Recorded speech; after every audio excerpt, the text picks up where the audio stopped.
Hello everyone, आज हम पढ़ेंगे सैमांग और सकाई जनजाति के बारे में। ये दोनों अलग अलग जनजाति हैं और ये दोनों जो भूमध्य रेखीय प्रदेश है उसमें मिलती है।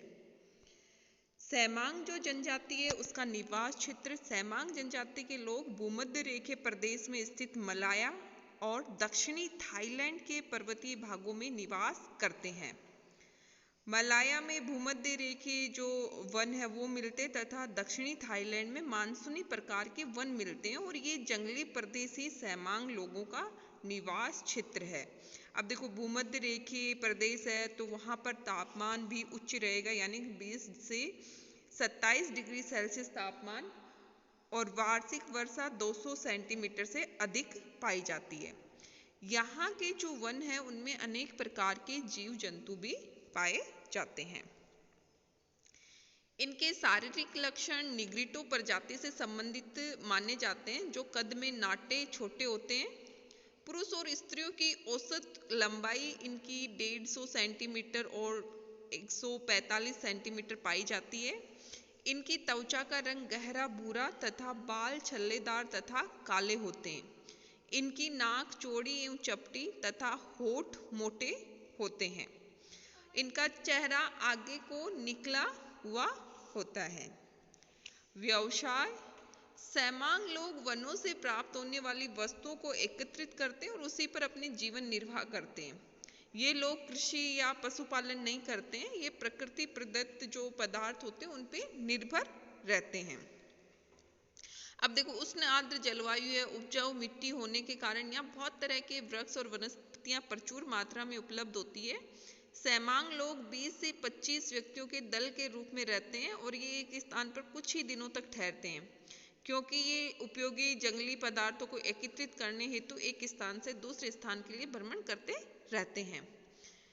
ये वनों से कंदमूल, फल आदि एकत्रित करते हैं और ये लोग जो जलाशय होते हैं उनसे मछलियां भी पकड़ते हैं। छोटे पशुओं जैसे सूअर, बंदर, चूहों, गिलहरियों आदि का शिकार भी ये लोग करते हैं। भोजन: सैमांग जाति के लोग अधिकतर शाकाहारी होते हैं और ये कंदमूल, वन से प्राप्त फूलों, फलों, कोपलों आदि का भोजन करते हैं। लेकिन जब इनको शाकाहारी पदार्थ पर्याप्त मात्रा में नहीं मिलते हैं तो ये लोग जलाशयों से मछलियां भी पकड़ते हैं और उन्हें भोजन में सम्मिलित करते हैं।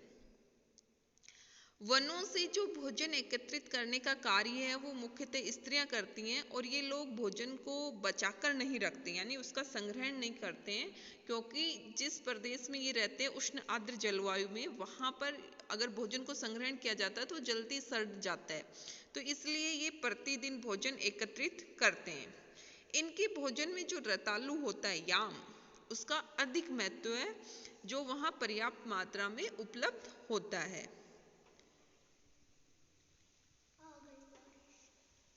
उष्ण आर्द्र जलवायु के कारण सैमांग जो लोग हैं उनको वस्त्र कम पहनते हैं ये लोग, और वस्त्र के रूप में वृक्षों की छालों, पत्तियों और बेंत आदि की पतली पतली पट्टियों से बनाए गए परिधानों का प्रयोग करते हैं।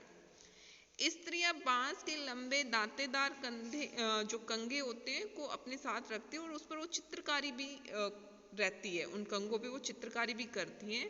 उनका ऐसा मानना होता है कि अगर इन बांस के कंगे को हम धारण करते हैं तो ये हमें बीमारी, जादू आदि से छुटकारा मिलता है, ये इनसे हमारी रक्षा करते हैं। उपकरण: सैमांग लोग भोजन को पकाने के लिए जो कच्चे बांस की नली है उसका प्रयोग करते हैं। स्त्रियां बांस और बांस से बनाई गई टोकरियों में जंगली वस्तुओं का एकत्रण भी करती हैं, यानी कि बांस का इनके जीवन में बहुत उपयोग है।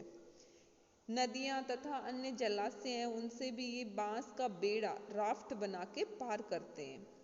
और बांस का प्रयोग धनुष और बाण बनाने के लिए भी करते हैं। तो इनके जो महत्वपूर्ण औजार होते हैं सैमांग जनजाति के, वो बांस से बनाए जाते हैं। शिकार के जो इनके शिकार के लिए जो धनुष बाण, जो भी बाण का यूज करते हैं, उसके अग्रभाग यानी आगे के जो नुकीला भाग होता है उसमें जंगली पेड़ या हम कह सकते हैं जंगली जो लताएं, उनसे जो मिलने वाला विष होता है वो लगा के वो उनको विषैले बनाते हैं और फिर ये शिकार करते हैं।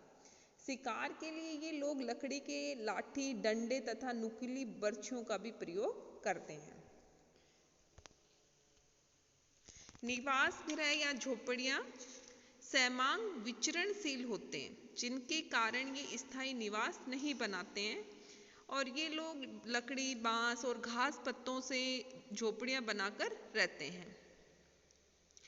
जंगल के बीच में जहाँ पर भी ऊंची भूमि पर ये क्या करते हैं, वृक्षों को साफ करते हैं और सोमांग लोग अस्थायी बस्ती बना लेते हैं, जहाँ पर वो कुछ दिन तक या कुछ महीनों तक ठहरते हैं, बाद में वहाँ से चले जाते हैं।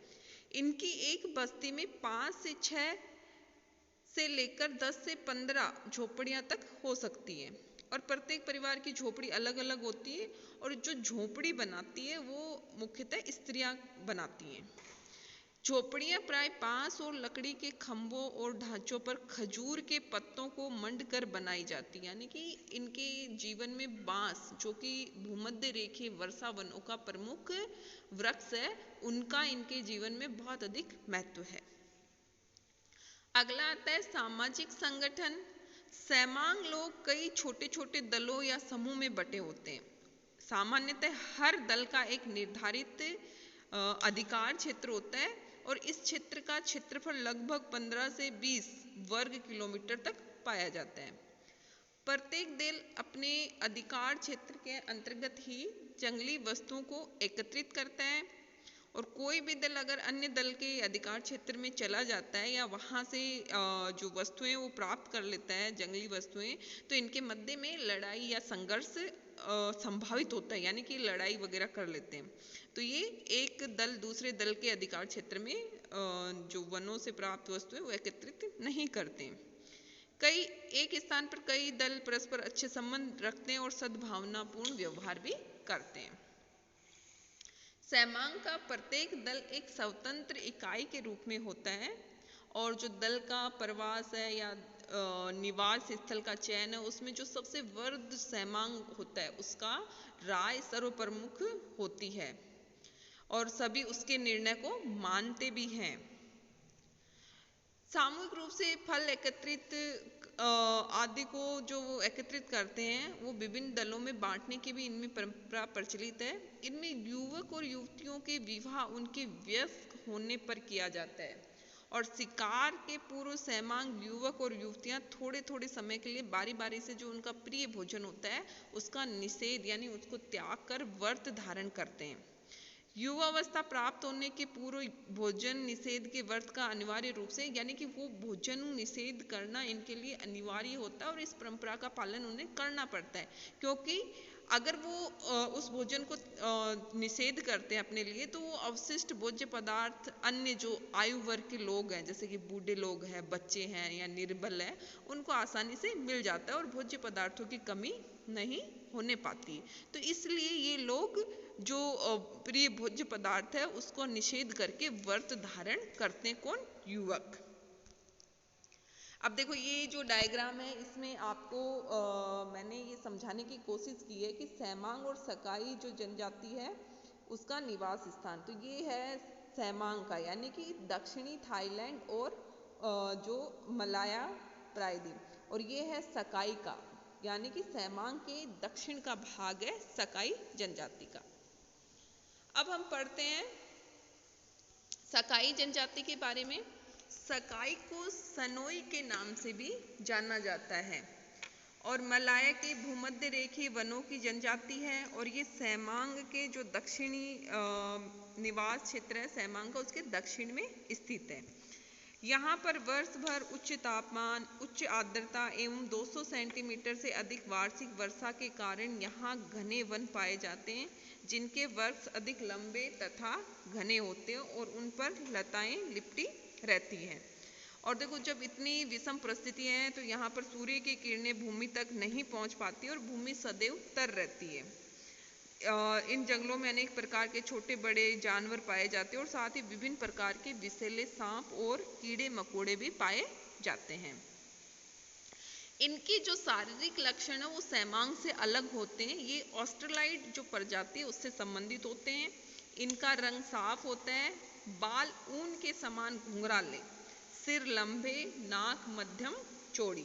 अब देखो इनके जो लक्षण है, दोनों जनजाति रहती है मलाया जो प्रायद्वीप है उसी में, लेकिन दोनों पास पास रहती है दोनों जनजाति, लेकिन शारीरिक लक्षणों में अंतर है। ये ऑस्ट्रेलाइड प्रजाति से संबंधित है। इनका कलर साफ होता है, बाल ऊन के समान घुंघराले होते हैं, सिर लंबे होते हैं। इनके व्यवसाय ये भी पूर्णतः जंगली उत्पादों पर निर्भर रहते हैं। ये लोग जंगल से कंदमूल, फल, फूल एकत्रित करते हैं और भोजन के लिए मुख्यतः इन्हीं पर निर्भर रहते हैं। कभी कभी ये भी जलाशयों से मछलियों को पकड़ते हैं और कुछ छोटे पशुओं का शिकार भी करते हैं। ये लोग अपने जो जंगल के किनारे पर रहने वाले किसान हैं उनसे वस्तु विनिमय के द्वारा भी कुछ भोज्य पदार्थ प्राप्त कर लेते हैं, लेकिन इनका मुख्य व्यवसाय जंगलों से वनों उत्पादन को एकत्रित करना तथा शिकार करना होता है। अब देखो शिकार जो सैमांग जनजाति है वो लोग धनुष और बाण से करते हैं, जबकि सकाई जनजाति के लोग शिकार के लिए फूंक नली का प्रयोग करते हैं। और देखो ये बांस की 3 से 4 मीटर लंबी बांस की नली होती है और उसके बीच में से होकर तीर या सीख फेंकी जाती है और उसका अगला भाग या अग्र भाग होता है वो नुकीला तथा विषैला होता है, उसमें विष लगा के रखते हैं। यद्यपि इनके द्वारा 25 से 30 मीटर तक प्रहार किया जा सकता है, किंतु ये धनुष बाण से कम प्रभावशाली होता है। यानी कि धनुष बाण से तो और भी अधिक दूरी तक ये शिकार कर लेते हैं, लेकिन फूंक नली के द्वारा थोड़ा कम होता है। और देखो ये सकाई जनजाति की विशेषता है, ये पूछी जाती है कि भूमध्य रेखीय जो प्रदेश है उनकी जो जनजाति है उसमें फूंक नली का प्रयोग कौन सी जनजाति करती है, तो उसमें सकाई जनजाति या सनोई भी इसको बोला जाता है। अगला आता है इनका भोजन। तो ये लोग भी शाकाहारी होते हैं और ये कंदमूल, फल, फूल आदि का भोजन करते हैं, किंतु ये लोग थोड़ी मात्रा में मछलियों तथा आकृति से प्राप्त मांस का भी उपयोग करते हैं। शाकाहारी भोजन को पकाकर अथवा कच्चा दोनों प्रकार से खाते हैं। तो देखो ये दोनों शाकाहारी जनजाति हैं, तो ऐसा बहुत कम होता है कि जो जनजातियां शाकाहारी हो, लेकिन सैमांग और सकाई दोनों ही शाकाहारी जनजाति हैं। नेक्स्ट आता है इनके वस्त्र। तो देखो अब ये भी भूमध्य रेखीय उष्ण आर्द्र प्रदेश के निवासी हैं, तो इनको वस्त्रों की बहुत कम आवश्यकता होती है और सभी स्त्री पुरुष अधिकतर कमर के नीचे घुटने तक ही वृक्षों की छाल, लताओं की रस्सियां, ताड़ आदि के से निर्मित वस्त्र धारण करते हैं। तो इन दोनों सैमांग और सकाई की बहुत कुछ चीज़ें हैं जिनमें इनमें समानता है, लेकिन कुछ चीज़ें इनमें भिन्न है। जैसे शारीरिक लक्षण, सैमांग निग्रोइड प्रजाति से संबंधित है, जबकि सकाई ऑस्ट्रेलाइड प्रजाति से संबंधित है। वो शिकार धनुष बाण से करते हैं, जबकि ये शिकार फूंक नली के द्वारा करते हैं। नेक्स्ट इनके हैं घरे और बस्तियां। ये लोग भी झोपड़ियों में रहते हैं, लेकिन इनकी झोपड़ियां कैसी होती हैं, आयताकार झोपड़ियों में ये लोग रहते हैं, जिनकी लंबाई 2 मीटर से लेकर 6 मीटर तक होती है। झोपड़ियों को प्राय लकड़ी और बांस के लट्ठों द्वारा भूमि में कुछ ऊपर उठाकर बनाया जाता है। तो ये लोग भी ऐसे करते हैं क्योंकि भूमि नीचे बिल्कुल तर रहती है, बारिश होती रहती है वहाँ पर और आर्द्रता अधिक रहती है, विषैले कीड़े मकोड़े सांप घूमते रहते हैं, तो ये अपनी झोपड़ियों को कुछ ऊंचाई पर उठाकर बनाते हैं। झोपड़ी की छतें ढालू होती है क्योंकि वो जो बारिश हो वो अंदर उनकी झोपड़ी नष्ट ना हो, इसलिए उनकी छतें ढालू बनाते हैं और इनके निर्माण में वृक्षों की छालों, ताड़ के पत्तों, बांस आदि का प्रयोग अधिक होता है।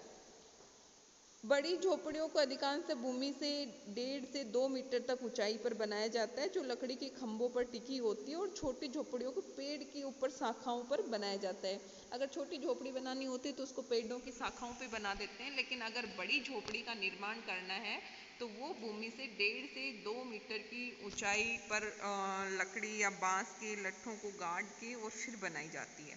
तो ये थी भूमध्य रेखीय प्रदेश की, हमने 3 जनजातियों के बारे में पढ़ा। पहले वीडियो में हमने पिग्मी जनजाति के बारे में पढ़ा, आज हमने पढ़ा सैमांग और सकाई। ये रहती हैं जो मलाया प्रायद्वीप यानी एशिया महाद्वीप में जो थाईलैंड और मलेशिया जो है मलाया प्रायद्वीप है उसमें दोनों जनजातियां निवास करती हैं। जो जनजाति इनमें मुख्यतः सेमांग जनजाति है।